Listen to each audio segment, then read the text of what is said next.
Okay, you guys need some help. Today's the day. What's up, everybody? Today's video is another self-help or advice video that I'm going to help you with. Oh my god. I was holding on the whole time for that one. If you're familiar with this video or this type of series, why can't I talk? Why can't I talk? If you guys are familiar with what's gonna happen in this video, then you don't need to listen. Oh my god. What the f***? Guys, I went on Instagram yesterday and I put out a sticker, one of those question stickers, and I said, what are you struggling with? I decided to read a bunch of them, and it made me sad. A lot of you guys had the same thing, but you were feeling so alone with it. I didn't really say this in the last one, that I am not a doctor. Surprisingly, I am not a doctor. Unless it's in the bedroom, baby. Don't even know what that means. Literally, you just say, unless it's in the bedroom, and it makes anything sexual. I'm a terrible cook.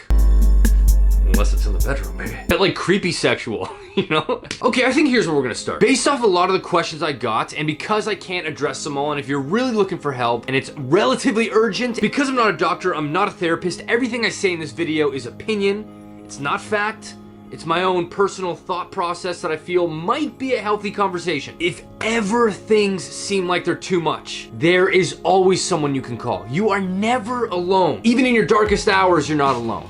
And if you're feeling like it's too much and it's feeling overwhelming, here's a number right here. This is the National Suicide Prevention Lifeline. For those of you that are struggling beyond something that they feel they can handle. With that being said, now we're gonna transition into the video. Oh, you can see my thigh.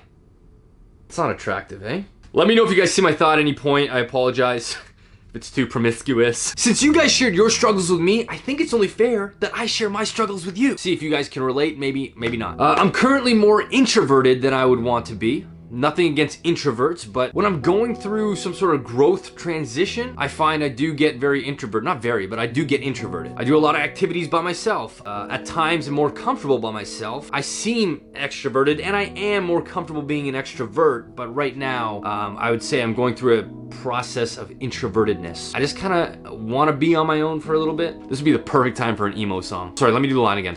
It's kind of like a time where I kind of want to be on my own a bit. Can't find a way. Nailed it. Now let's get to the questions. This one's from Mr. Mahdi. I feel that people don't love me, and I feel that I need to be famous to be loved. So this is a good one, because to be loved and to be famous are two different things. When you're famous, people love what you do, or the character that you bring to life, or your talents that you bring to the big screen, or singing, whatever. People love the talent, and not you. I think my definition of love, or when you are loved, it's like this safety net of the strongest and softest material, and it will never go anywhere. It'll always be there. And deep down, you could sort of feel that. I think that's what love is to me, where you have somebody that will be there no matter what, through the good times, but especially through the bad times. So to have a partner that will always be there for you, I think is what the feeling of love is, and not fame. Because you will have fans with fame. Fans will often be deterred when they see the real side of you, and when it's not actually that character. Oh, wait, you're not actually that romantic type of person. Wait, you actually... Wait, that's not you.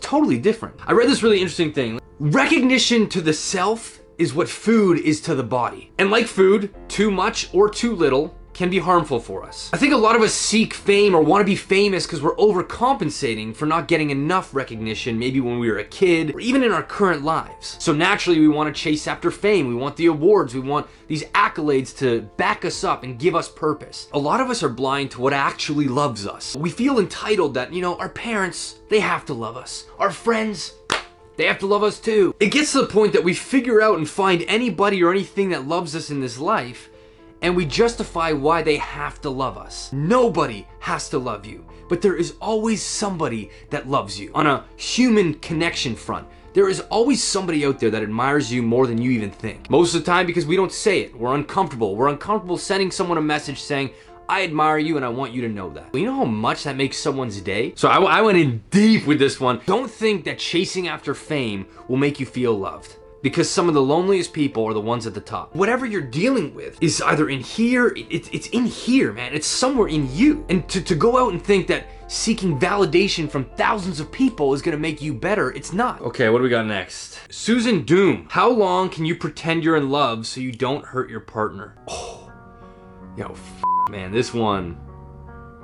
Okay, let's get into this one. Stop this exact second you're hearing me say this. Do not do that any longer. I promise you, the longer you carry this on, the worse you're making it for them. I know with this sort of sensation, we tend to feel like we're the hero and the protector of their heart, and as long as I'm there, they won't be upset. Because if you know you don't love them, have the courtesy and the decency to end that relationship, because when they find out you didn't love them, they're gonna go back through all these nostalgic moments and think, oh man, that's why they acted like this. And they can trace it so far back, and it hurts, man. It f***ing hurts deep. You know, I've been in a relationship where I suspected that was the case, and nothing has messed me up more. If that's the case for anybody out there and you're in a relationship and you don't want to be in it, have some courtesy and have a heart. I know you think you have a heart because you're protecting theirs, but you're just building and building this bomb that when they realize how long this has been going on, it's gonna hurt 10 times more. It's not fair for them. And at the same time, it's not fair for you. You're wasting both of your time. They could move on and be happy, and you could also move on and be happy with someone that you actually do love. Next question. Getting this one girl to fall in love with me. Squawk Balker. First of all, you have to ask yourself why that specific girl. What is, like, do you know her? Is it just an appearance thing? Figure out why and what it is that you want her to fall in love with you for. Secondly, be your freaking self. I feel like I've preached this message so many times about just being yourself and how much that actually works. Because here's what's gonna happen, okay? You're gonna go in there and think, I gotta be this certain type of guy so she likes me. Okay, you got the girl.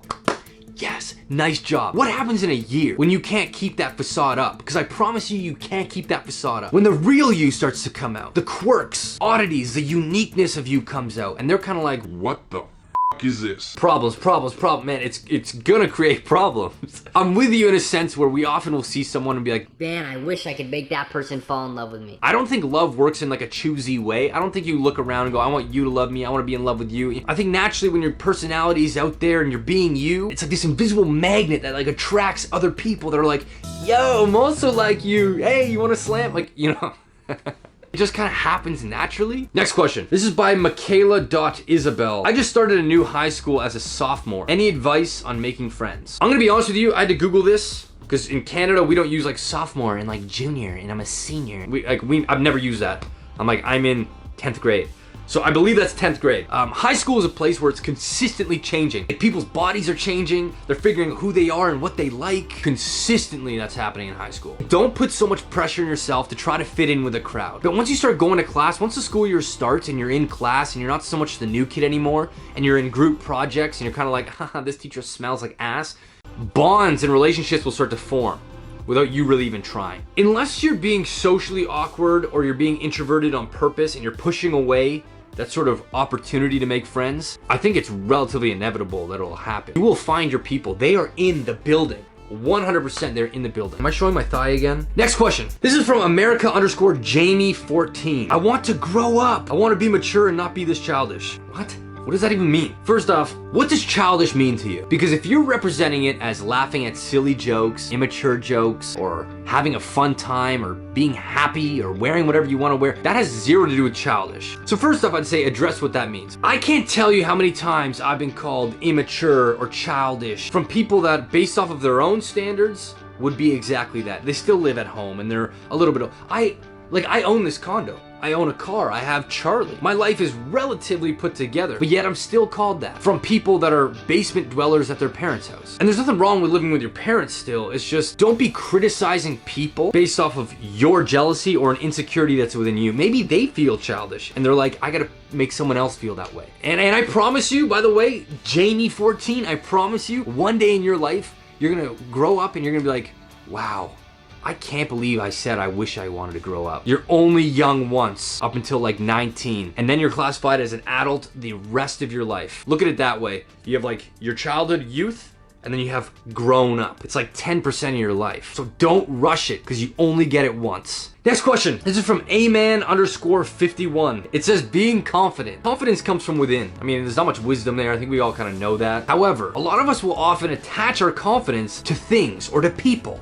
And when those things go and those people leave, so does our confidence. Let me give you an analogy, okay? It's kind of like tying your boat up to a floating raft. The rope is your confidence, the raft is what you're attaching it to, so a person or a thing, and the boat is you. So wherever this raft floats, your confidence goes too, because it's attached, and then your boat goes as well. So a smarter thing to do would be to buy an anchor, and that way you could put it down wherever you want. You could stay wherever you want. and your confidence will be there whenever you need it, whenever you need it. Oh man, I pulled that one out of my ass right there. That was so good. Because really, when you're confident, man, you could do anything. Anyways, there you guys have it. Those were some of your struggles. I know there was a ton that I didn't address. I do have a podcast called The Rabbit Hole where often I do answer a lot of these extra ones on there. I just did it actually on Friday, so you can check that out as well. If you guys enjoyed this video or if it helped you in any way, please give it a thumbs up and be sure to subscribe to my channel. Anyways, guys, be sure to take care of yourself. Go easy. Know that things aren't always as bad as they are in here. Thank you guys so much for watching, and I'll see you guys in my next video. See you guys later.